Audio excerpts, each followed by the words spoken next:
کفار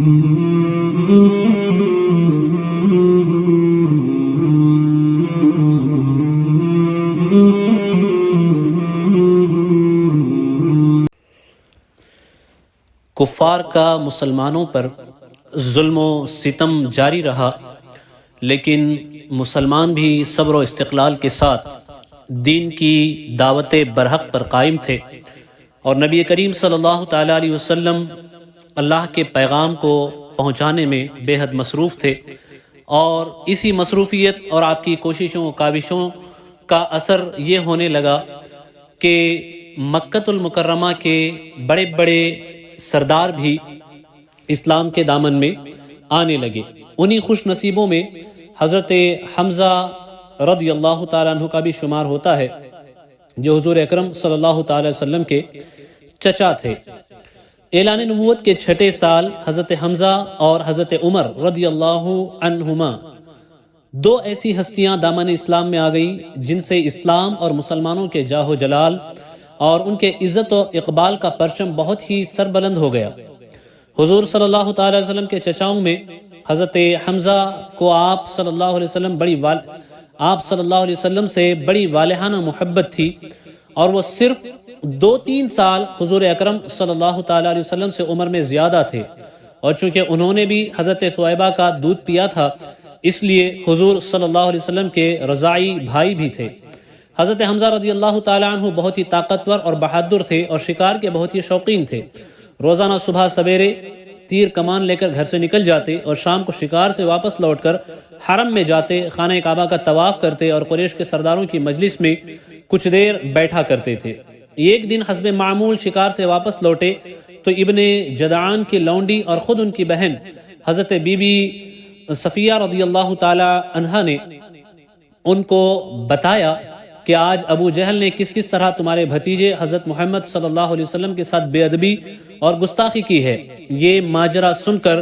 مارے غصے کے حضرت حمزہ رضی اللہ تعالی عنہ کا خون کھولنے لگا۔ ایک دم تیر کمان لیے ہوئے مسجد حرام میں پہنچ گئے، اور اپنی کمان سے ابو جہل کے سر پر اس زور سے مارا کہ اس کا سر پھٹ گیا، اور کہا کہ تم میرے بھتیجے کو گالیاں دیتا ہے، تجھے خبر نہیں کہ میں بھی اسی کے دین پر ہوں۔ یہ دیکھ کر قبیلہ بنی مخزوم کے کچھ لوگ ابو جہل کی مدد کے لیے کھڑے ہو گئے، تو ابو جہل نے یہ سوچ کر کہ کہیں بنو ہاشم سے جنگ نہ چھڑ جائے، یہ کہا کہ اے بنی مخزوم، آپ لوگ حمزہ کو چھوڑ دیجئے، واقعی آج میں نے ان کے بھتیجے کو بہت ہی خراب قسم کی گالیاں دی تھی۔ حضرت حمزہ رضی اللہ تعالی عنہ نے مسلمان ہو جانے کے بعد زور زور سے ان اشعار کو پڑھنا شروع کر دیا۔ حمدت اللہ حین ہدا فؤادی الی الاسلام والدین الحنیفی، میں اللہ تعالیٰ کی حمد کرتا ہوں جس وقت اس نے میرے دل کو اسلام اور دین حنیف کی طرف ہدایت دی۔ اذا تلیت رسائلہ علینا تحدر دمع ذی اللب الحصیفی، جب احکام اسلام کی ہمارے سامنے تلاوت کی جاتی ہے تو باکمال عقل والوں کے آنسو جاری ہو جاتے ہیں۔ وَاحْمَدُوا مُصْطَفًا فِينَا مُطَاعٌ فَلَا تَغْشُوهُ بِالْقَوْلِ الْعَنِيفِ، اور خدا کے برگزیدہ احمد صلی اللہ علیہ وسلم ہمارے مقتدا ہیں، تو اے کافروں اپنی باطل بکواس سے ان پر غلبہ مت حاصل کرو۔ فَلَا وَاللَّهِ نُسْلِمُهُ لِقَوْمٍ وَلَمَّا نَقْدِ فِيهِمْ بِالسُّيُوفِ، تو خدا کی قسم ہم انہیں قوم کفار کے سپرد نہیں کریں گے، حالانکہ ابھی تک ہم نے ان کافروں کے ساتھ تلواروں سے فیصلہ نہیں کیا ہے۔ حضرت حمزہ رضی اللہ تعالیٰ عنہ کے اسلام لانے کے بعد تیسرے ہی دن حضرت عمر رضی اللہ تعالیٰ عنہ بھی دولت اسلام سے مالا مال ہو گئے۔ آپ رضی اللہ تعالیٰ عنہ کے مشرف اسلام ہونے کے واقعات میں بہت سی روایات ہیں۔ ایک روایت ہے کہ آپ رضی اللہ تعالیٰ عنہ ایک دن غصے میں بھرے ہوئے ننگی تلوار لے کر اس ارادے سے چلے کہ آج میں اسی تلوار سے پیغمبر اسلام کا خاتمہ کر دوں گا۔ اتفاق سے راستے میں حضرت نعیم بن عبداللہ قریشی رضی اللہ عنہ سے ملاقات ہو گئی۔ یہ مسلمان ہو چکے تھے، مگر حضرت عمر رضی اللہ تعالیٰ عنہ کو ان کے اسلام کی خبر نہیں تھی۔ حضرت نعیم بن عبداللہ رضی اللہ تعالیٰ عنہ نے پوچھا کہ کیوں اے عمر اس دوپہر کی گرمی میں ننگی تلوار لے کر کہاں چلے؟ کہنے لگے کہ آج بانی اسلام کا فیصلہ کرنے کے لیے گھر سے نکل پڑا ہوں۔ انہوں نے کہا کہ کہ پہلے اپنے گھر کی خبر لو، تمہاری بہن فاطمہ بنت الخطاب اور تمہارے بہن بھی سعید بن زید بھی تو مسلمان ہو گئے ہیں۔ یہ سن کر آپ بہن کے گھر پہنچے اور دروازہ کھٹکھٹایا۔ گھر کے اندر چند مسلمان چھپ کر قرآن پڑھ رہے تھے۔ حضرت عمر رضی اللہ تعالیٰ عنہ کی آواز سن کر سب لوگ ڈر گئے اور قرآن کے اوراق چھوڑ کر ادھر ادھر چھپ گئے۔ بہن نے اٹھ کر دروازہ کھولا تو حضرت عمر رضی اللہ تعالیٰ عنہ چلا کر بولے، کیا اپنی جان کی دشمن، کیا تو بھی مسلمان ہو گئی ہے؟ پھر اپنے بہن بھی حضرت سعید بن زید رضی اللہ تعالیٰ عنہ پر جھپٹے اور ان کی داڑھی پکڑ کر ان کو زمین پر پٹک دیا اور سینے پر سوار ہو کر مارنے لگے۔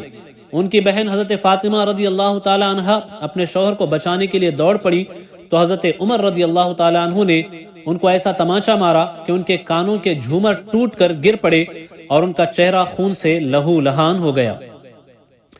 بہن نے صاف صاف کہہ دیا کہ عمر سن لو، تم سے جو ہو سکے گا کر لو، مگر اب اسلام دل سے نہیں نکل سکتا۔ حضرت عمر رضی اللہ تعالیٰ عنہ نے بہن کا خون آلود چہرہ دیکھا اور ان کا عزم و استقامت سے بھرا ہوا یہ جملہ سنا تو ان پر رقت طاری ہو گئی اور ایک دم نرم پڑ گئے اور ان کا دل نرم پڑ گیا۔ تھوڑی دیر تک خاموش کھڑے رہے، پھر کہا کہ اچھا تم لوگ جو پڑھ رہے تھے مجھے بھی دکھاؤ۔ بہن نے قرآن کے اوراق کو سامنے رکھ دیا، اٹھا کر دیکھا تو اس آیت پر نظر پڑی کہ سبح للہ ما فی السماوات والارض وہو العزیز الحکیم۔ اس آیت کا ایک ایک لفظ صداقت کی تاثیر بن کر دل کی گہرائیوں میں پیوست ہوتا چلا گیا، جس کا ترجمہ اس آیت پاک کا یہ تھا، اللہ کی پاکی بولتا ہے جو کچھ آسمانوں اور زمین میں ہے اور وہی عزت و حکمت والا ہے۔ اور حضرت عمر کے جسم کا ایک ایک بال لرزہ برندام ہونے لگا۔ جب اس آیت پر پہنچے کہ آمنوا باللہ ورسولہ تو بالکل ہی بے قابو ہو گئے اور بے اختیار پکار اٹھے، اشہد ان لا الہ الا اللہ واشہد ان محمد رسول اللہ۔ یہ وہ وقت تھا کہ حضور اکرم صلی اللہ تعالیٰ علیہ وسلم حضرت ارقم ابن ابو ارقم رضی اللہ تعالیٰ عنہ کے مکان میں مقیم تھے۔ حضرت عمر رضی اللہ تعالیٰ عنہ بہن کے گھر سے نکلے اور سیدھے حضرت ارقم رضی اللہ تعالیٰ عنہ کے مکان پر پہنچے تو دروازہ بند پایا۔ کنڈی بجائی، اندر کے لوگوں نے دروازے کی جھری سے جھانک کر دیکھا تو حضرت عمر رضی اللہ تعالیٰ عنہ ننگی تلوار لیے کھڑے تھے۔ لوگ گھبرا گئے اور کسی میں دروازہ کھولنے کی ہمت نہیں ہوئی، مگر حضرت حمزہ رضی اللہ تعالیٰ عنہ نے بلند آواز سے فرمایا کہ دروازہ کھول دو اور اندر آنے دو، اگر نیک نیتی کے ساتھ آیا ہے تو اس کا خیر مقدم کیا جائے گا، ورنہ اسی کی تلوار سے اس کی گردن اڑا دی جائے گی۔ حضرت عمر رضی اللہ تعالیٰ عنہ نے اندر قدم رکھا تو حضور صلی اللہ تعالیٰ علیہ وسلم نے خود آگے بڑھ کر حضرت عمر رضی اللہ تعالیٰ عنہ کا بازو پکڑا اور فرمایا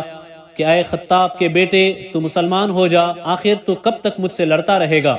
حضرت عمر رضی اللہ تعالیٰ عنہ نے بآواز بلند کلمہ پڑھا۔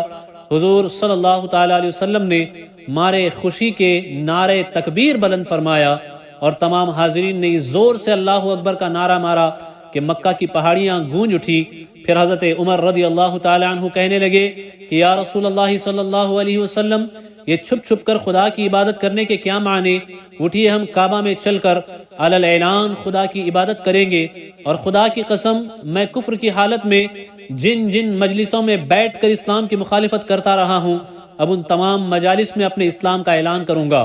پھر حضور صلی اللہ تعالیٰ علیہ وسلم صحابہ کی جماعت کو لے کر دو قطاروں میں روانہ ہوئے۔ ایک صف کے آگے آگے حضرت حمزہ رضی اللہ تعالیٰ عنہ چل رہے تھے اور دوسری صف کے آگے آگے حضرت عمر رضی اللہ تعالیٰ عنہ تھے۔ اس شان سے مسجد حرام میں داخل ہوئے اور نماز ادا کی، اور حضرت عمر رضی اللہ تعالیٰ عنہ نے حرم کعبہ میں مشرکین کے سامنے اپنے اسلام کا اعلان کیا۔ یہ سنتے ہی ہر طرف سے کفار دوڑ پڑے اور حضرت عمر رضی اللہ تعالیٰ عنہ کو مارنے لگے، اور حضرت عمر رضی اللہ تعالیٰ عنہ بھی ان لوگوں سے لڑنے لگے۔ ایک ہنگامہ برپا ہو گیا۔ اتنے میں حضرت عمر رضی اللہ تعالیٰ عنہ کا ماموں ابو جہل آ گیا۔ اس نے پوچھا کہ یہ ہنگامہ کیسا ہے؟ لوگوں نے بتایا کہ حضرت عمر رضی اللہ تعالیٰ عنہ مسلمان ہو گئے ہیں، اس لیے لوگ برہم ہو کر ان پر حملہ آور ہوئے ہیں۔ یہ سن کر ابو جہل نے حتیم کعبہ میں کھڑے ہو کر اپنی آستین سے اشارہ کر کے اعلان کر دیا کہ میں نے اپنے بھانجے عمر کو پناہ دی۔ ابو جہل کا یہ اعلان سن کر سب لوگ ہٹ گئے۔ حضرت عمر رضی اللہ تعالیٰ عنہ کا بیان ہے کہ اسلام لانے کے بعد میں ہمیشہ کفار کو مارتا اور ان کی مار کھاتا رہا، یہاں تک کہ اللہ تعالیٰ نے اسلام کو غالب فرما دیا۔ حضرت عمر رضی اللہ تعالیٰ عنہ کے مسلمان ہونے کا ایک سبب یہ بھی بتایا گیا ہے کہ خود حضرت عمر رضی اللہ تعالیٰ عنہ فرمایا کرتے تھے کہ میں کفر کی حالت میں قریش کے بتوں کے پاس حاضر تھا، اتنے میں ایک شخص گائے کا ایک بچڑا لے کر آیا اور اس کو بتوں کے نام پر ذبح کیا، پھر بڑے زور سے چیخ مار کر کسی نے یہ کہا کہ یا جلیح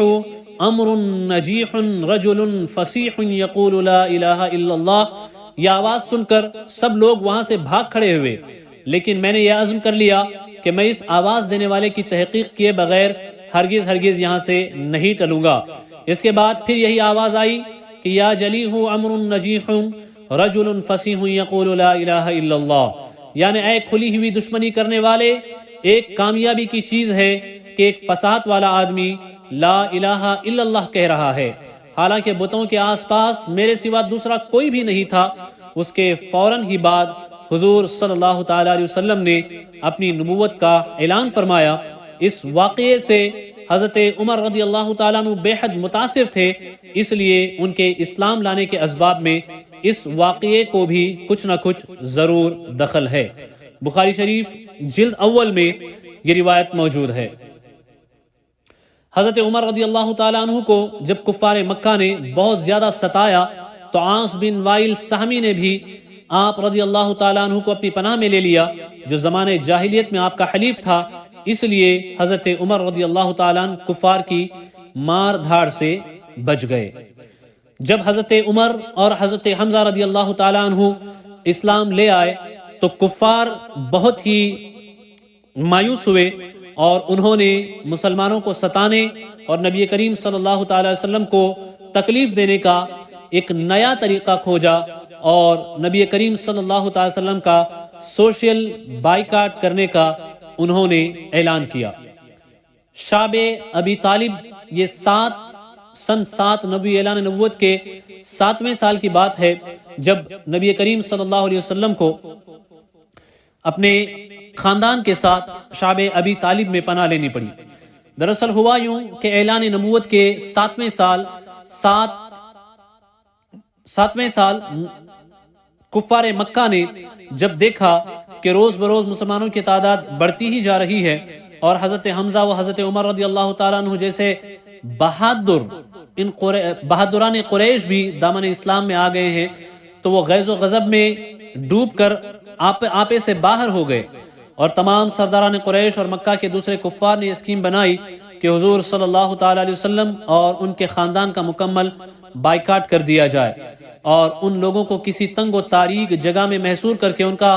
دانا پانی بند کر دیا جائے تاکہ یہ لوگ مکمل طور پر تباہ و برباد ہو جائیں۔ چنانچہ اس خوفناک تجویز کے مطابق تمام قبائل قریش نے آپس میں یہ معاہدہ کیا کہ جب تک بنی ہاشم کے خاندان والے حضور صلی اللہ تعالی وسلم کو قتل کے لیے ہمارے حوالے نہ کر دیں تو ان پر یہ چیزیں لاگو ہوں گی۔ نمبر 1، کوئی شخص بنو ہاشم کے خاندان سے شادی بیاہ نہیں کرے گا۔ نمبر 2، کوئی شخص ان لوگوں کے ہاتھ کسی قسم کے سامان کی خرید و فروخت نہیں کرے گا۔ نمبر 3، کوئی شخص ان لوگوں سے میل جول، سلام و کلام اور ملاقات وہ بات بھی نہیں کرے گا۔ نمبر 4، کوئی شخص ان لوگوں کے پاس کھانے پینے کا کوئی سامان بھی نہ جانے دے گا۔ منصور بن اکرمہ نے اس معاہدے کو لکھا اور تمام سرداران قریش نے اس پر دستخط کر کے اس دستاویز کو کعبے کے اندر آویزاں کر دیا۔ ابو طالب مجبوراً حضور اقدس صلی اللہ تعالی علیہ وسلم اور دوسرے تمام خاندان والوں کو لے کر پہاڑ کی اس گھاٹی میں جس کا نام شعب ابی طالب تھا پناہ گزین ہوئے۔ ابو لہب کے سوا خاندان بنو ہاشم کے کافروں نے بھی خاندانی حمیت و پاسداری کی بنا پر اس معاملے میں حضور اکرم صلی اللہ تعالی علیہ وسلم کا ساتھ دیا اور سب کے سب پہاڑ کے اس تنگ و تاریک درہ میں محصور ہو کر قیدیوں کی زندگی بسر کرنے لگے۔ اور یہ 3 برس کا زمانہ اتنا سخت اور کٹھن گزرا کہ بنو ہاشم درخت کے پتے اور سوکھے چمڑے پکا کر کھاتے تھے اور ان کے بچے بھوک پیاس کی شدت سے تڑپ تڑپ کر دن رات رویا کرتے تھے۔ سنگ دل اور ظالم کافروں نے ہر طرف پہرا بٹھا دیا تھا کہ کہیں سے بھی گھاٹی کے اندر دانا پانی نہ پہنچنے پائے۔ مسلسل 3 سال تک حضور اقدس صلی اللہ تعالی علیہ وسلم اور خاندان بنو ہاشم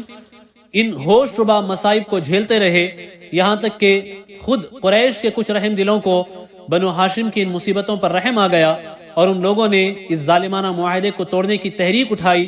چنانچہ ہشام بن عمر عامری، زہیر بن ابی امیہ، مطعم بن عدی، ابو البختری، زمعہ بن الاسود وغیرہ یہ سب مل کر ایک ساتھ حرم کعبہ میں گئے، اور زہیر نے جو عبد المطلب کے نواسے تھے کفار قریش کو مخاطب کر کے اپنی پرجوش تقریر میں یہ کہا کہ اے لوگوں، یہ کہاں کا انصاف ہے کہ ہم لوگ تو آرام سے زندگی بسر کر رہے ہیں اور خاندان بنو ہاشم کے بچے بھوک پیاس سے بے قرار ہو کر بلبلا رہے ہیں۔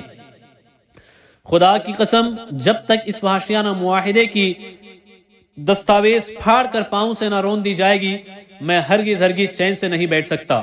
یہ تقریر سن کر ابو جہل نے تڑپ کر کہا کہ خبردار، ہرگز تم اس معاہدے کو ہاتھ نہیں لگا سکتے۔ زمعہ نے ابو جہل کو للکارا اور اس زور سے ڈانٹا کہ ابو جہل کی بولتی بند ہو گئی۔ اسی طرح مطعم ابن عدی اور ہشام بن عمر نے بھی خم ٹھوک کر ابو جہل کو جھڑک دیا، اور ابو البختری نے صاف صاف کہہ دیا کہ ابو جہل، اس ظالمانہ معاہدے سے نہ ہم پہلے راضی تھے اور نہ اب ہم اس کے پابند ہیں۔ اسی مجمع میں ایک طرف ابو طالب بھی بیٹھے ہوئے تھے۔ انہوں نے کہا کہ اے لوگوں، میرے بھتیجے محمد صلی اللہ تعالی علیہ وسلم کہتے ہیں کہ اس معاہدے کی دستاویز کو کیڑوں نے کھا ڈالا ہے، اور صرف جہاں جہاں خدا کا نام لکھا ہوا تھا اس کو کیڑوں نے چھوڑ دیا ہے۔ لہذا میری رائے یہ ہے کہ تم لوگ اس دستاویز کو نکال کر دیکھو، اگر واقعی اس کو کیڑوں نے کھا لیا ہے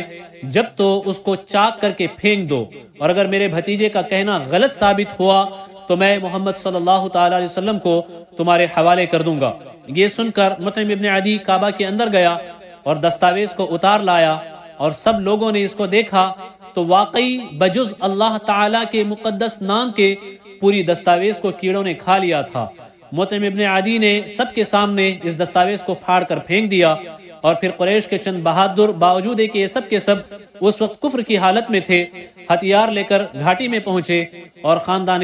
بنو ہاشم کے ایک ایک آدمی کو وہاں سے نکال لائے اور ان کو ان کے مکانوں میں آباد کر دیا۔ یہ واقعہ اعلان نبوت کے 10ویں سال کا ہے۔ منصور بن اکرمہ جس نے اس دستاویز کو لکھا تھا، اس پر یہ قہر الہی ٹوٹ پڑا کہ اس کا ہاتھ شل ہو کر سوکھ گیا اور مکمل ہی ناکارہ ہو گیا۔ اعلان نبوت کا 10واں سال۔ حضور اقدس صلی اللہ تعالی علیہ وسلم شعب ابی طالب سے نکل کر اپنے گھر میں تشریف لائے، اور چند ہی روز کفار قریش کے ظلم و ستم سے کچھ امان ملی تھی کہ ابو طالب بیمار ہو گئے، اور گھاٹی سے باہر آنے کے 8 مہینے بعد ان کا انتقال ہو گیا۔ ابو طالب کی وفات حضور صلی اللہ تعالی علیہ وسلم کے لیے ایک بہت ہی جانگداز اور روح فرسا حادثہ تھا، کیونکہ بچپن سے جس طرح پیار و محبت کے ساتھ ابو طالب نے آپ صلی اللہ تعالی علیہ وسلم کی پرورش کی تھی، اور زندگی کے ہر موڑ پر جس جانثاری کے ساتھ آپ کی نصرت و دستگیری کی، اور آپ کے دشمنوں کے مقابل سینہ سپر ہو کر جس طرح آلام و مصائب کا مقابلہ کیا، اس کو بھلا حضور اقدس صلی اللہ علیہ وسلم کس طرح بھول سکتے تھے۔ جب ابو طالب مرض الموت میں مبتلا ہو گئے تو حضور اقدس صلی اللہ تعالی علیہ وسلم ان کے پاس تشریف لے گئے اور فرمایا کہ اے چچا، آپ کلمہ پڑھ لیجئے، یہ وہ کلمہ ہے کہ اس کے سبب سے میں خدا کے دربار میں آپ کی مغفرت کے لیے اصرار کروں گا۔ اس وقت ابو جہل اور عبداللہ ابن ابی امیہ ابو طالب کے پاس موجود تھے۔ ان دونوں نے ابو طالب سے کہا کہ اے ابو طالب، کیا آپ عبد المطلب کے دین سے روگردانی کریں گے؟ اور یہ دونوں برابر ابو طالب سے گفتگو کرتے رہے، یہاں تک کہ ابو طالب نے کلمہ نہیں پڑھا، بلکہ ان کی زندگی کا آخری قول یہ رہا کہ میں عبد المطلب کے دین پر ہوں۔ یہ کہا اور ان کی روح پرواز کر گئی۔ حضور رحمت عالم صلی اللہ تعالی علیہ وسلم کو اس سے بڑا صدمہ پہنچا اور آپ صلی اللہ تعالی علیہ وسلم نے فرمایا کہ میں آپ کے لیے اس وقت تک دعائے مغفرت کرتا رہوں گا جب تک اللہ تعالی مجھے منع نہ فرمائے گا۔ اس کے بعد یہ آیت کریمہ نازل ہو گئی کہ ما کان للنبی والذین آمنوا ان یستغفروا للمشرکین ولو كانوا اولی قربا من بعد ما تبین لهم انہم اصحاب الجحیم، یعنی نبی اور مومنین کے لیے یہ جائز ہی نہیں ہے کہ وہ مشرکین کے لیے مغفرت کی دعا مانگے اگرچہ وہ رشتہ دار ہی کیوں نہ ہو، جب انہیں معلوم ہو چکا ہے کہ مشرکین جہنمی ہیں۔ بخاری جلد اول باب قصۃ ابی طالب میں یہ حدیث پاک موجود ہے۔ نبوت کے 10ویں سال میں نبی کریم صلی اللہ تعالی علیہ وسلم پر غم کے جو پہاڑ ٹوٹے، ان میں صرف ابو طالب ہی کی وفات نہیں تھی بلکہ آپ کی عزیز زوجہ مکرمہ ام المؤمنین حضرت بی بی خدیجہ کبریٰ رضی اللہ تعالی عنہا بھی آپ سے رخصت ہو کر خالق حقیقی سے جا ملی۔ حضور اقدس صلی اللہ تعالی علیہ وسلم کے قلب مبارک پر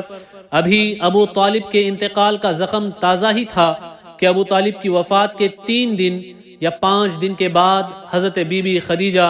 رضی اللہ تعالی عنہا بھی دنیا سے رحلت فرما گئی۔ مکہ میں ابو طالب کے بعد سب سے زیادہ جس ہستی نے رحمت عالم صلی اللہ تعالی علیہ وسلم کی نصرت و حمایت میں اپنا تن من دھن سب کچھ قربان کیا تھا، وہ حضرت بی بی خدیجہ رضی اللہ تعالی عنہا کی ذات بابرکت تھی۔ جس وقت دنیا میں کوئی آپ صلی اللہ تعالی علیہ وسلم کا مخلص مشیر اور غمخوار نہیں تھا، حضرت بی بی خدیجہ رضی اللہ تعالی عنہا ہی تھی کہ ہر پریشانی کے موقع پر پوری جانثاری کے ساتھ آپ صلی اللہ تعالی علیہ وسلم کی غمخواری اور دلداری کرتی رہتی تھی۔ اس لیے ابو طالب اور حضرت بی بی خدیجہ رضی اللہ تعالی عنہا دونوں کی وفات سے آپ صلی اللہ تعالی علیہ وسلم کے مددگار اور غمگسار دونوں ہی دنیا سے اٹھ گئے، جس سے آپ کے قلب نازک پر اتنا عظیم صدمہ گزرا کہ آپ نے اس سال کا نام عام الحزن یعنی غم کا سال رکھ دیا۔ حضرت بی بی خدیجہ رضی اللہ تعالی عنہا نے رمضان نبوت کے 10ویں سال میں ماہ رمضان میں وفات پائی۔ بوقت وفات 65 برس کی عمر تھی۔ مقام حجون جنت المعلا میں مدفون ہوئی۔ حضور رحمت عالم صلی اللہ تعالی علیہ وسلم خود بنفس نفیس ان کی قبر میں اترے اور اپنے مقدس ہاتھوں سے ان کی لاش مبارک کو زمین کے سپرد فرمایا۔ اس سال نبی کریم صلی اللہ تعالی علیہ وسلم نے ایک تاریخی دعوتی سفر فرمایا جو طائف کی بستی کی طرف تھا۔ اس کی تفصیل کچھ اس طریقے سے ہے۔ مکہ والوں کے عناد اور سرکشی کو دیکھتے ہوئے جب حضور رحمت عالم صلی اللہ تعالی علیہ وسلم کو ان لوگوں کے ایمان لانے سے مایوسی نظر آئی تو آپ صلی اللہ تعالی علیہ وسلم نے تبلیغ اسلام کے لیے مکہ کے قرب و جوار کی بستیوں کا رخ کیا۔ چنانچہ اس سلسلے میں آپ صلی اللہ تعالی علیہ وسلم نے طائف کا بھی سفر فرمایا۔ اس سفر میں حضور صلی اللہ تعالی علیہ وسلم کے غلام حضرت زید بن حارثہ رضی اللہ عنہ بھی آپ صلی اللہ تعالی علیہ وسلم کے ہمراہ تھے۔ طائف میں بڑے بڑے عمراء اور مالدار لوگ رہتے تھے۔ ان رئیسوں میں عمر کا خاندان تمام قبائل کا سردار شمار کیا جاتا تھا۔ یہ لوگ 3 بھائی تھے، عبد یالیل، مسعود، حبیب۔ حضور صلی اللہ تعالی علیہ وسلم ان تینوں کے پاس تشریف لے گئے اور انہیں اسلام کی دعوت دی۔ ان تینوں نے اسلام قبول نہیں کیا بلکہ انتہائی بیہودہ گستاخانہ جواب دیا۔ ان بد نصیبوں نے اسی پر بس نہیں کیا بلکہ طائف کے شریر غنڈوں کو بھی ابھار دیا کہ یہ لوگ حضور صلی اللہ تعالی علیہ وسلم کے ساتھ برا سلوک کریں۔ چنانچہ لچوں لفنگوں کا یہ شریر گروہ ہر طرف سے آپ صلی اللہ تعالی علیہ وسلم پر ٹوٹ پڑا اور یہ شرارتوں کے مجسمے آپ پر پتھر برسانے لگے، یہاں تک کہ آپ کے مقدس پاؤں زخموں سے لہو لہان ہو گئے اور آپ کے موزے اور نالین مبارک خون سے بھر گئے۔ جب آپ صلی اللہ تعالی علیہ وسلم زخموں سے بےتاب ہو کر بیٹھ جاتے تو یہ ظالم انتہائی بے دردی کے ساتھ آپ کا بازو پکڑ کر اٹھاتے، اور جب آپ صلی اللہ تعالی علیہ وسلم چلنے لگتے تو پھر آپ پر پتھروں کی بارش کرتے اور ساتھ ساتھ تانا زنی بھی کرتے، گالیاں دیتے، تالیاں بجاتے، ہنسی اڑاتے۔ حضرت زید بن حارثہ رضی اللہ تعالی عنہ دوڑ دوڑ کر حضور صلی اللہ تعالی علیہ وسلم پر آنے والے پتھروں کو اپنے بدن پر لے لیتے اور حضور صلی اللہ تعالی علیہ وسلم کو بچانے کی کوشش کرتے، یہاں تک کہ وہ بھی خون میں نہا گئے اور زخموں سے نڈھال ہو کر بے قابو ہو گئے، یہاں تک کہ آخر آپ صلی اللہ تعالی علیہ وسلم نے انگور کے ایک باغ میں پناہ لی۔ یہ باغ مکہ کے ایک مشہور کافر عتبہ ابن ربیعہ کا تھا۔ حضور صلی اللہ تعالی علیہ وسلم کا یہ حال دیکھ کر عتبہ ابن ربیعہ اور اس کے بھائی شیبہ بن ربیعہ کو آپ پر رحم آ گیا، اور کافر ہونے کے باوجود خاندانی حمیت نے جوش مارا، چنانچہ ان دونوں کافروں نے حضور صلی اللہ تعالی علیہ وسلم کو اپنے باغ میں ٹہرایا اور اپنے نصرانی غلام عداس کے ہاتھ سے آپ کی خدمت میں انگور کا ایک خوشہ بھیجا۔ حضور صلی اللہ تعالی علیہ وسلم نے بسم اللہ پڑھ کر خوشے کو ہاتھ لگایا تو عداس تعجب سے کہنے لگا کہ اس اطراف کے لوگ تو یہ کلمہ نہیں بولا کرتے۔ حضور صلی اللہ تعالی علیہ وسلم نے اس سے دریافت فرمایا کہ تمہارا وطن کہاں ہے؟ عداس نے کہا کہ میں شہر نینوا کا رہنے والا ہوں۔ آپ صلی اللہ تعالی علیہ وسلم نے فرمایا کہ وہ حضرت یونس ابن متیٰ علیہ السلام کا شہر ہے، وہ بھی میری طرح خدا عز و جل کے پیغمبر تھے۔ یہ سن کر عداس آپ کے ہاتھ پاؤں چومنے لگا اور فوراً ہی آپ کا کلمہ پڑھ کر مسلمان ہو گیا۔ اسی سفر میں جب آپ صلی اللہ تعالی علیہ وسلم مقام نخلا میں تشریف فرما ہوئے اور رات کو نماز تہجد میں قرآن مجید پڑھ رہے تھے تو نصیبین کے جنوں کی ایک جماعت آپ صلی اللہ تعالی علیہ وسلم کی خدمت میں حاضر ہوئی اور قرآن سن کر یہ سب جن مسلمان ہو گئے۔ پھر ان جنوں نے لوٹ کر اپنی قوم کو بتایا تو مکہ مکرمہ میں جنوں کی جماعت نے فوج در فوج آ کر اسلام قبول کر لیا۔ چنانچہ قرآن مجید میں سورہ جن کی ابتدائی آیتوں میں خداوند قدوس نے اس واقعے کا تذکرہ فرمایا ہے۔ مقام نخلا میں حضور اقدس صلی اللہ تعالی علیہ وسلم نے چند دنوں تک قیام فرمایا، پھر آپ صلی اللہ تعالی علیہ وسلم مقام حرا میں تشریف لائے اور قریش کے ایک ممتاز سردار مطعم بن عدی کے پاس یہ پیغام بھیجا کہ کیا تم مجھے اپنی پناہ میں لے سکتے ہو؟ عرب کا دستور تھا کہ جب کوئی شخص ان سے حمایت اور پناہ طلب کرتا تو وہ اگرچہ کتنا ہی بڑا دشمن کیوں نہ ہو وہ پناہ دینے سے انکار نہیں کر سکتے تھے۔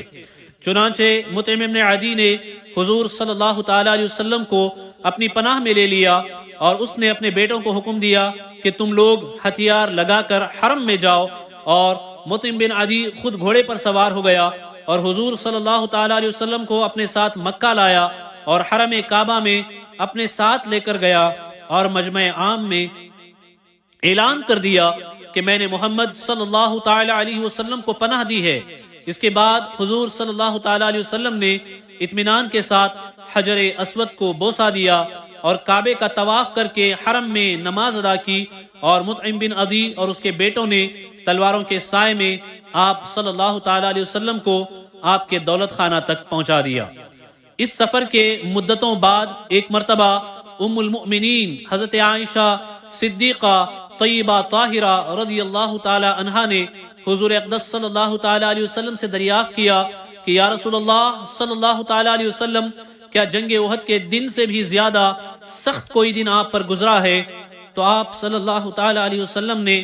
ارشاد فرمایا کہ ہاں اے عائشہ رضی اللہ عنہا، وہ دن میرے لیے جنگ احد کے دن سے بھی زیادہ سخت دن تھا جب میں نے طائف میں وہاں کے ایک سردار عبد یالیل کو اسلام کی دعوت دی۔ اس نے دعوت اسلام کو حقارت کے ساتھ ٹھکرا دیا اور اہل طائف نے مجھ پر پتھراؤ کیا۔ میں اس رنج و غم میں سر جھکائے چلتا رہا، یہاں تک کہ مقام قرن الثعالب میں پہنچ کر میرے ہوش و حواس بجا ہوئے۔ وہاں پہنچ کر جب میں نے سر اٹھایا تو کیا دیکھتا ہوں کہ ایک بدلی مجھ پر سایہ کیے ہوئے ہے۔ اس بادل میں سے حضرت جبرائیل علیہ السلام نے مجھے آواز دی اور کہا کہ اللہ تعالیٰ نے آپ کی قوم کا قول اور ان کا جواب سن لیا، اور اب آپ کی خدمت میں پہاڑوں کا فرشتہ حاضر ہے تاکہ وہ آپ کے حکم کی تعمیل کرے۔ حضور صلی اللہ تعالیٰ علیہ وسلم کا بیان ہے کہ پہاڑوں کا فرشتہ مجھے سلام کر کے عرض کرنے لگا، اے محمد صلی اللہ تعالیٰ علیہ وسلم، اللہ تعالیٰ نے آپ کی قوم کا قول اور انہوں نے آپ کو جو جواب دیا ہے وہ سب کچھ سن لیا ہے، اور مجھ کو آپ کی خدمت میں بھیجا ہے تاکہ آپ مجھے جو چاہیں حکم دیں اور میں آپ کے حکم کی تعمیل کروں۔ اگر آپ چاہتے ہیں کہ میں اخشبین، ابو قبیس اور قوائے قعان دونوں پہاڑوں کو ان کفار پر الٹ دوں تو میں الٹ دیتا ہوں۔ یہ سن کر حضور رحمت عالم صلی اللہ تعالی علیہ وسلم نے جواب دیا کہ نہیں، بلکہ میں امید کرتا ہوں کہ اللہ تعالیٰ ان کی نسلوں سے اپنے ایسے بندوں کو پیدا فرمائے گا جو صرف اللہ تعالیٰ ہی کی عبادت کریں گے اور شرک نہیں کریں گے۔ بخاری باب ذکر الملائکہ جلد اول میں یہ حدیث پاک موجود ہے۔ نبی کریم صلی اللہ تعالی علیہ وسلم کی اس غیب کی خبر کو اللہ نے یوں پورا فرمایا کہ طائف کی انہی وادیوں سے جہاں نبی کریم صلی اللہ تعالی علیہ وسلم پر بے پناہ پتھر برسے تھے، انہی وادیوں میں بسنے والے لوگوں کی نسل میں اللہ نے ایک عظیم امام اہل سنت محمد ابن ادریس الشافعی کو پیدا فرمایا، اور محمد ابن ادریس الشافعی نے نبی کریم صلی اللہ تعالی علیہ وسلم کے دین کو لاکھوں کروڑوں لوگوں تک پہنچایا۔ اس طرح مصطفیٰ کریم صلی اللہ تعالی علیہ وسلم کی دی ہوئی خبر سچ ثابت ہوئی۔ طائف سے سفر دعوت مکمل کرنے کے بعد نبی کریم صلی اللہ تعالی علیہ وسلم نے مختلف قبائل کو بھی تبلیغ اسلام فرمائی اور دین کی دعوت دی۔ اس کی تفصیل کچھ اس طریقے سے ہے۔ حضور نبی کریم صلی اللہ تعالی علیہ وسلم کا طریقہ یہ تھا کہ حج کے زمانے میں جبکہ دور دور کے عربی قبائل مکہ میں جمع ہوتے تھے تو حضور صلی اللہ تعالی علیہ وسلم تمام قبائل میں دورہ فرما کر لوگوں کو اسلام کی دعوت دیتے تھے۔ اسی طرح عرب میں جا بجا بہت سے میلے لگتے تھے جن میں دور دراز کے قبائل عرب جمع ہوتے تھے۔ ان میلوں میں بھی آپ صلی اللہ تعالی علیہ وسلم تبلیغ اسلام کے لیے تشریف لے جاتے تھے۔ چنانچہ عکاظ، مجنہ، ذوالمجاز کے بڑے بڑے میلوں میں آپ صلی اللہ تعالی علیہ وسلم نے قبائل عرب کے سامنے دعوت اسلام پیش فرمائی۔ عرب کے قبائل بنو عامر، محارب، فزارہ، غسان، مرہ، سلیم، عبس، بنو نضر، کندہ، کلب، عزرہ، خدارمہ وغیرہ، ان سب مشہور قبائل کے سامنے آپ صلی اللہ تعالی علیہ وسلم نے دعوت اسلام پیش کی، مگر آپ کا چچا ابو لہب ہر جگہ آپ کے ساتھ ساتھ جاتا، اور جب آپ کسی قبیلے کے سامنے واز فرماتے تو ابو لہب چلا چلا کر یہ کہتا کہ یہ دین سے پھر گیا ہے، یہ جھوٹ کہتا ہے، معاذ اللہ رب العالمین۔ قبیلہ بنو ذہل بن شیبان کے پاس جب آپ صلی اللہ تعالی علیہ وسلم تشریف لے گئے تو حضرت ابو بکر صدیق رضی اللہ تعالیٰ عنہ بھی آپ کے ساتھ تھے۔ اس قبیلے کا سردار مفروق آپ کی طرف متوجہ ہوا اور اس نے کہا کہ اے قریشی برادر، آپ لوگوں کے سامنے کون سا دین پیش کرتے ہیں؟ آپ صلی اللہ تعالی علیہ وسلم نے فرمایا کہ خدا ایک ہے اور میں اس کا رسول ہوں۔ پھر آپ صلی اللہ تعالی علیہ وسلم نے سورہ انعام کی چند آیتیں تلاوت فرمائی۔ یہ سب لوگ آپ کی تقریر اور قرآنی آیتوں کی تاثیر سے انتہائی متاثر ہوئے، لیکن یہ کہا کہ ہم اپنے اس خاندانی دین کو بھلا ایک دم کیسے چھوڑ سکتے ہیں جس پر ہم برسہا برس سے کاربند ہیں۔ اس کے علاوہ ہم ملک فارس کے بادشاہ کسرا کے زیر اثر اور رعیت ہیں، اور ہم یہ معاہدہ کر چکے ہیں کہ ہم بادشاہ کسرا کے سوا کسی اور کے زیر اثر نہیں رہیں گے۔ حضور صلی اللہ تعالی علیہ وسلم نے ان لوگوں کی صاف گوئی کی تعریف فرمائی اور ارشاد فرمایا کہ خیر، خدا اپنے دین کا حامی و ناصر و معین و مددگار ہے۔ اس کے بعد مدینہ المنورہ میں بھی آفتاب اسلام کی روشنی پہنچی۔ اس کی تفصیل کچھ اس طریقے سے ہے۔ مدینہ منورہ کا پرانا نام یثرب ہے۔ جب حضور اقدس صلی اللہ تعالی علیہ وسلم نے اس شہر میں سکونت اختیار فرمائی تو اس کا نام مدینۃ النبی، نبی کا شہر پڑ گیا۔ پھر یہ نام مختصر ہو کر مدینہ مشہور ہو گیا۔ تاریخی حیثیت سے یہ بہت پرانا شہر ہے۔ حضور صلی اللہ تعالی علیہ وسلم نے جب اعلان نبوت فرمایا تو اس شہر میں عرب کے دو قبیلے اوس اور خزرج اور کچھ یہودی آباد تھے۔ اوس و خزرج کفار مکہ کی طرح بت پرست اور یہودی اہل کتاب تھے۔ اوس و خزرج پہلے تو بڑے اتفاق و اتحاد کے ساتھ مل جل کر رہتے تھے، مگر پھر عربوں کی فطرت کے مطابق ان دونوں قبیلوں میں لڑائیاں شروع ہو گئی، یہاں تک کہ آخری لڑائی جو تاریخ عرب میں جنگ بعاث کے نام سے مشہور ہے، اس قدر ہولناک اور خون ریز ہوئی کہ اس لڑائی میں اوس و خزرج کے تقریباً تمام نامور بہادر لڑ بھیڑ کر کٹ مر گئے اور یہ دونوں قبیلے بے حد کمزور ہو گئے۔ یہودی اگرچہ تعداد میں بہت کم تھے، مگر چونکہ وہ تعلیم یافتہ تھے، اس لیے اوس و خزرج ہمیشہ یہودیوں کی علمی برتری سے مرعوب اور ان کے زیر اثر رہا کرتے تھے۔ اسلام قبول کرنے کے بعد رحمت عالم صلی اللہ تعالی علیہ وسلم کی مقدس تعلیم و تربیت کی بدولت اوس و خزرج کے تمام پرانے اختلافات ختم ہو گئے اور یہ دونوں قبیلے شیر و شکر کی طرح مل جل کر بھائی چارے کے ساتھ رہنے لگے۔ اور چونکہ ان لوگوں نے اسلام اور مسلمانوں کی اپنے تن من دھن سے بے پناہ امداد و نصرت کی، اس لیے حضور صلی اللہ تعالی علیہ وسلم نے ان خوش بختوں کو انصار کے معزز لقب سے سرفراز فرما دیا، اور قرآن کریم نے بھی ان جانثاران اسلام کی نصرت رسول و امداد مسلمین پر ان خوش نصیبوں کی مدح و ثنا کا جا بجا خطبہ پڑھا، اور ازروع شریعت انصار کی محبت اور ان کی جناب میں حسن عقیدت تمام امت مسلمہ کے لیے لازم الایمان اور واجب العمل قرار پائی۔ انصار گو پہلے بت پرست تھے، مگر یہودیوں کے میل جول سے اتنا جانتے تھے کہ نبی آخر الزمان صلی اللہ علیہ وسلم کا ظہور ہونے والا ہے، اور مدینے کے یہودی اکثر انصار کے دونوں قبیلوں اوس و خزرج کو دھمکیاں بھی دیا کرتے تھے کہ نبی آخر الزمان کے ظہور کے وقت ہم ان کے لشکر میں شامل ہو کر تم بت پرستوں کو دنیا سے نیست و نابود کر ڈالیں گے۔ اس لیے نبی آخر الزمان صلی اللہ تعالی علیہ وسلم کی تشریف آوری کا یہود اور انصار دونوں کو انتظار تھا۔ نبوت کا 11واں سال تھا۔ نبی کریم صلی اللہ تعالی علیہ وسلم معمول کے مطابق حج میں آنے والے قبائل کو دعوت اسلام دینے کے لیے مینا کے درمیان میں تشریف لے گئے اور قرآن مجید کی آیتیں سنا سنا کر لوگوں کے سامنے اسلام پیش فرمانے لگے۔ حضور اقدس صلی اللہ تعالی علیہ وسلم مینا میں عقبہ یعنی گھاٹی کے پاس، جہاں آج مسجد العقبہ واقع ہے، تشریف فرما تھے کہ قبیلہ خزرج کے 6 آدمی آپ کے پاس آ گئے۔ آپ صلی اللہ تعالی علیہ وسلم نے ان لوگوں سے ان کا نام و نسب پوچھا، پھر قرآن کی چند آیتیں سنا کر ان لوگوں کو اسلام کی دعوت دی، جس سے یہ لوگ بے حد متاثر ہو گئے اور ایک دوسرے کا منہ دیکھ کر واپسی میں یہ کہنے لگے کہ یہودی جس نبی آخر الزمان صلی اللہ علیہ وسلم کی خوشخبری دیتے رہے ہیں، یقیناً وہ نبی یہی ہیں، لہذا کہیں ایسا نہ ہو کہ یہودی ہم سے پہلے اسلام کی دعوت قبول کر لیں۔ یہ کہہ کر سب ایک ساتھ مسلمان ہو گئے اور مدینہ جا کر اپنے اہل خاندان اور رشتہ داروں کو بھی اسلام کی دعوت دی۔ ان 6 خوش نصیبوں کے نام یہ ہیں: حضرت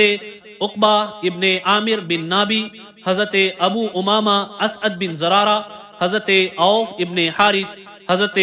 رافع بن مالک، حضرت قطبہ بن عامر بن حدیدہ، حضرت جابر بن عبداللہ بن ریاب رضی اللہ عنہم اجمعین۔ اب آئیں بیعت عقبہ اولا کی کچھ تفصیل ہم سماعت کرتے ہیں۔ دوسرے سال سن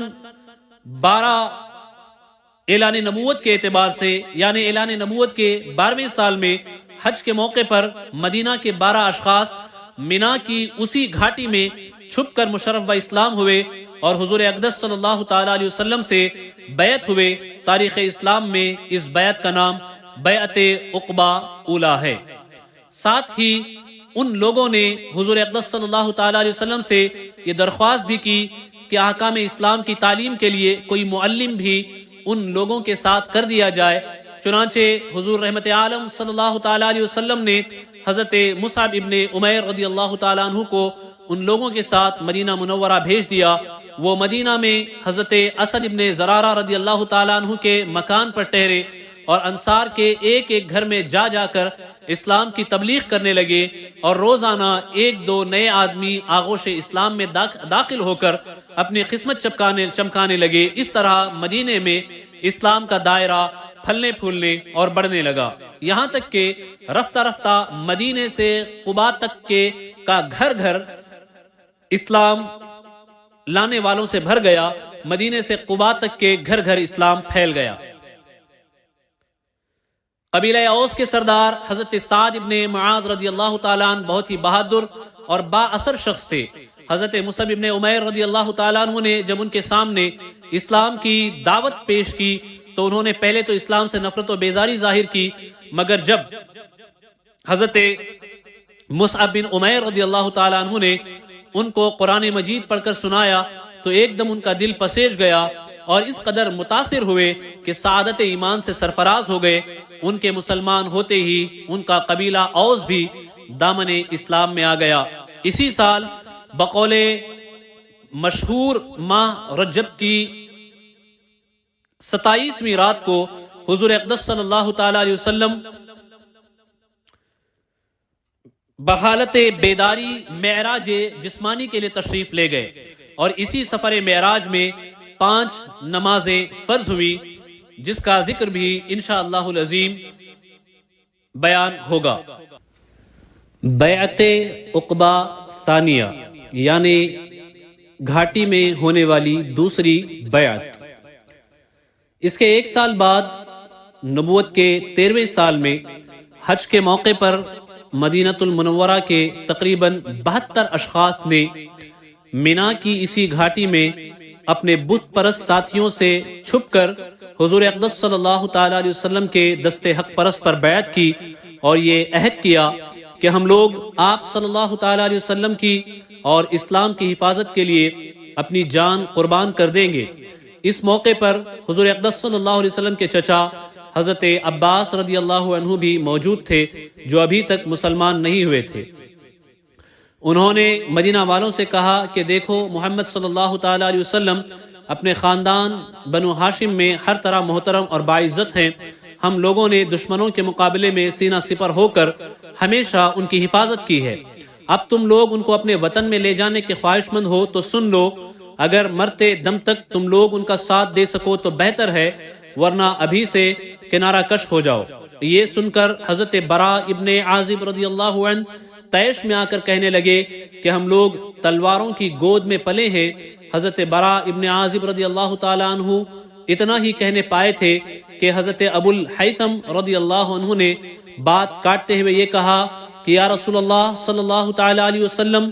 ہم لوگوں کے یہودیوں سے پرانے تعلقات ہیں، اب ظاہر ہے کہ ہمارے مسلمان ہو جانے کے بعد یہ تعلقات ٹوٹ جائیں گے۔ کہیں ایسا نہ ہو کہ جب اللہ تبارک و تعالی آپ صلی اللہ تعالی علیہ وسلم کو غلبہ عطا فرمائے تو آپ ہم لوگوں کو چھوڑ کر اپنے متن مکہ چلے جائیں۔ یہ سن کر حضور صلی اللہ تعالی علیہ وسلم نے مسکراتے ہوئے جواب دیا کہ تم لوگ اطمینان رکھو کہ تمہارا خون میرا خون ہے، اور یقین کرو میرا جینا مرنا تمہارے ساتھ ہے، میں تمہارا ہوں اور تم میرے ہو، تمہارا دشمن میرا دشمن اور تمہارا دوست میرا دوست ہے۔ جب انصار یہ بیعت کر رہے تھے تو حضرت سعد بن زرارہ رضی اللہ تعالی عنہ نے یا حضرت عباس بن ندلہ رضی اللہ تعالی عنہ نے کہا کہ میرے بھائیوں، تمہیں یہ بھی خبر ہے کہ تم لوگ کس چیز پر بیعت کر رہے ہو؟ خوب سمجھ لو کہ یہ عرب و عجم کے ساتھ اعلان جنگ ہے۔ انصار نے طیش میں آ کر نہایت ہی پرجوش لہجے میں کہا کہ ہاں ہاں، ہم لوگ اسی پر بیعت کر رہے ہیں۔ بیعت ہو جانے کے بعد آپ صلی اللہ تعالی علیہ وسلم نے اس جماعت میں سے 12 آدمیوں کو نقیب یعنی سردار مقرر فرمایا۔ ان میں 9 آدمی قبیلہ خزرج کے اور 3 آدمی قبیلہ اوس کے تھے، جن کے مبارک و مسعود نام یہ ہیں: حضرت ابو امامہ اسد ابن زرارہ، حضرت سعد ابن ربی، حضرت عبداللہ ابن رواحہ، حضرت رافع بن مالک، حضرت برا ابن معرور، حضرت عبداللہ ابن عمر، حضرت سعد ابن عبادہ، حضرت منذر بن عمر، حضرت عبادہ ابن ثابت، یہ 9 آدمی قبیلہ خزرج کے ہیں، اور حضرت اسید بن حدیر، حضرت سعد بن خیثمہ، حضرت ابو الحیثم بن تیہان، یہ 3 شخص قبیلہ اوس کے ہیں رضی اللہ عنہم اجمعین۔ اس کے بعد یہ تمام حضرات اپنے اپنے ڈیروں پر چلے گئے۔ صبح کے وقت جب قریش کو اس کی اطلاع پہنچی تو وہ آگ بگولا ہو گئے، اور ان لوگوں نے ڈانٹ کر مدینے والوں سے پوچھا کہ کیا تم لوگوں نے ہمارے ساتھ جنگ کرنے پر محمد صلی اللہ تعالی علیہ وسلم سے بیعت کی ہے؟ انصار کے کچھ ساتھیوں نے جو مسلمان نہیں ہوئے تھے اپنی لا علمی ظاہر کی۔ یہ سن کر قریش واپس چلے گئے، مگر جب تفتیش و تحقیقات کے بعد کچھ انصار کی بیعت کا حال معلوم ہوا تو قریش غیظ و غضب میں آپے سے باہر ہو گئے اور بیعت کرنے والوں کی گرفتاری کے لیے تعاقب کیا، ان کا پیچھا کیا، مگر قریش حضرت سعد بن عبادہ رضی اللہ تعالیٰ عنہ کے سوا کسی اور کو نہیں پکڑ پائے۔ قریش حضرت سعد بن عبادہ رضی اللہ عنہ کو اپنے ساتھ مکہ لائے اور ان کو قید کر دیا، مگر جب جبیر بن مطعم اور حارث بن حرب بن امیہ کو پتہ چلا تو ان دونوں نے قریش کو سمجھایا کہ خدا کے لیے سعد بن عبادہ رضی اللہ عنہ کو فوراً چھوڑ دو، ورنہ تمہاری ملک شام کی تجارت خطرے میں پڑ جائے گی۔ یہ سن کر قریش نے حضرت سعد بن عبادہ کو قید سے رہا کر دیا اور وہ بخیریت مدینہ المنورہ پہنچ گئے۔